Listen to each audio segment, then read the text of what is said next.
Every year, LEGO releases a crazy amount of sets. In 2023, that number came close to 900. So narrowing down this list to 50, let alone 10, is a bit of a challenge, but hey, we're gonna do our best. So let's take a closer look.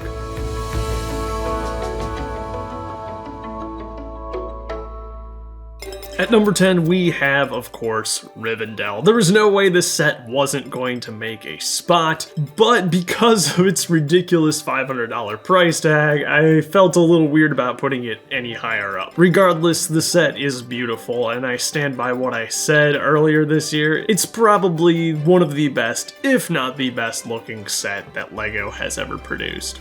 Number 9 is the Battle of Hogwarts. LEGO has been making Hogwarts expansions ever since they rebooted the Harry Potter theme in 2018? 2018? Has it been that long already? That's crazy. And unsurprisingly, some of the concepts get a little repetitive, but I really like the direction that they took this particular set, allowing you to reconfigure the set within itself without the need for other expansions. It was a really creative take on the Hogwarts expansion. Plus, we got all these brand new spell elements and new wands to attach them to. The set is not perfect by any means, but I really admire the creativity and the playability of it.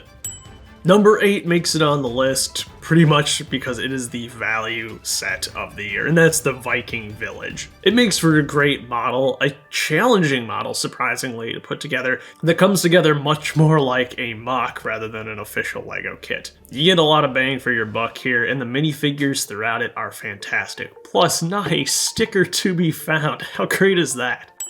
Number 7 is going to be the scaled up minifigure. Now this is a set that I don't have, and I don't think it's a set I've even seen in person, but once again, I just love the concept of it and all the opportunities this could open up for similar sets in the future. LEGO tried something similar with the Harry Potter line, and honestly, it worked really well. So it's great to see a more neutral, standard classic minifigure done. Imagine if we got a classic spaceman version of this, Johnny Thunder, or even other licensed themes. People would go nuts for Star Wars versions of this. Number 6 is the LEGO City Explor diving boat. And why I chose this set should be of no surprise. It's filled with lovely, lovely animals. A new stingray print, that lovely big turtle and the smaller turtle recolor. It's an expensive set, definitely overpriced here in the US, but there's so much good stuff in it. It's like some underwater animal battle pack, and I love that.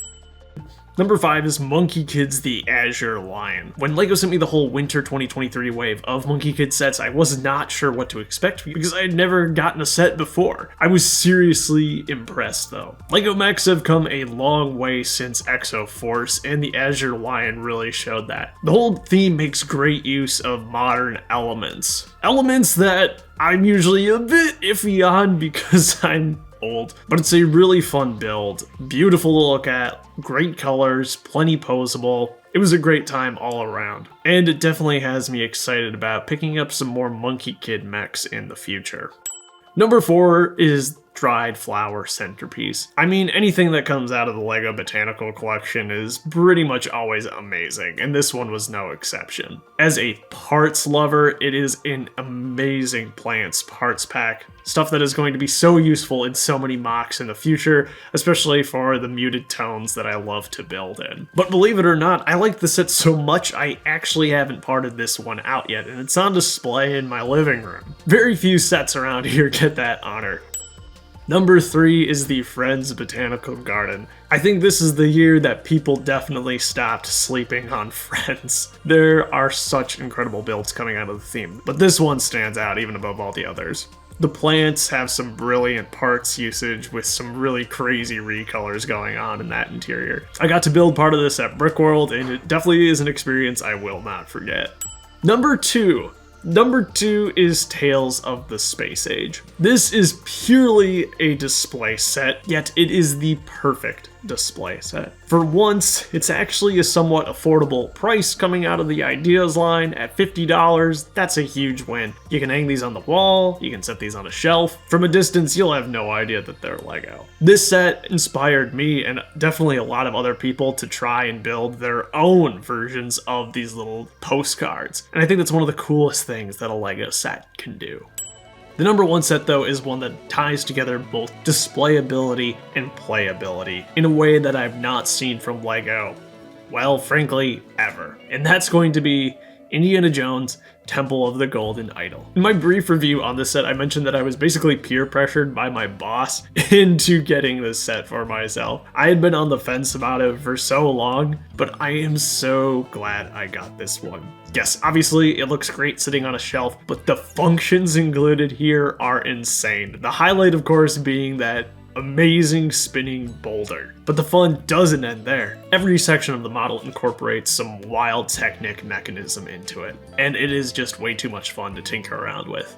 I'd be pretty surprised if we ever got LEGO Indiana Jones sets again. So what a high note to end on. This is what all the 18+ adult-oriented sets should strive to be. The magic of LEGO is in the fact that it is a toy, it is fun, and I'm glad that this set remembered it. So there you go. That's my list of my favorite sets from 2023. What were your favorites? Let's passionately argue about it in the comments section. Have yourself a great life, and I'll see you there.